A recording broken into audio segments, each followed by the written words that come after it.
PSC പഠിക്കുന്ന നിങ്ങൾക്ക് ചരിത്രത്തിൽ നിന്നുള്ള ചില കിടിലൻ ഉദ്ധരണികൾ ഞാൻ പറഞ്ഞുതരാം. വേല ചെയ്താൽ കൂലി കിട്ടണം. ആരുടെ വാക്കുകളാണ്? വൈകുണ്ഠസ്വാമികളാണ്. അവരെന്റെ ചുണ്ടുകൾ മുദ്ര വെക്കട്ടെ, എന്നെ തടവറയിലാക്കട്ടെ, പക്ഷേ എന്റെ ആശയങ്ങൾക്ക് വിലങ്ങി തീർക്കാൻ അവർക്കാവില്ല. ആരുടെ വാക്കുകളാണ് അറിയോ?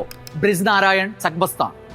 ഒരു കൈയിൽ സമാധാനത്തിന്റെ ഒലീവിലയും മറുകൈയിൽ വിമോചന പോരാളിയുടെ തോക്കുമായാണ് ഞാൻ വന്നിരിക്കുന്നത്. ഒലീവിലകൾ എന്റെ കൈകളിൽ നിന്ന് നഷ്ടമാവാതിരിക്കട്ടെ. യാസർ അറഫാത്തിന്റെ വാക്കുകളാണ്. ഭരണാധികാരി അധികാര ദുർവിനിയോഗം ചെയ്താൽ അവനെ അനുസരിക്കാതിരിക്കാൻ പുരാതന കാലം മുതൽക്കേ പ്രജകൾക്ക് അവകാശമുണ്ട്. ഈ ഡയലോഗ് നിങ്ങൾ പ്രതീക്ഷിക്കാത്ത ഒരാളിൽ നിന്നാണ്. ഗാന്ധിജിയുടെ ഡയലോഗാണ്.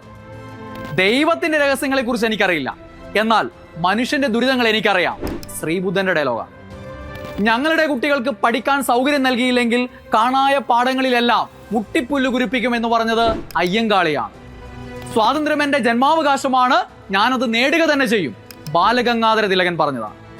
നിങ്ങൾ രാഷ്ട്രീയത്തിൽ സജീവമായി ഇടപെടാതിരിക്കുന്നതിന്റെ പരിണിത ഫലം നിങ്ങളെക്കാൾ മോശമായവർ നിങ്ങളെ ഭരിക്കുമെന്നതാണ്. ഇത് ആരുടെ ഡയലോഗാ? നിങ്ങൾ പറഞ്ഞേ.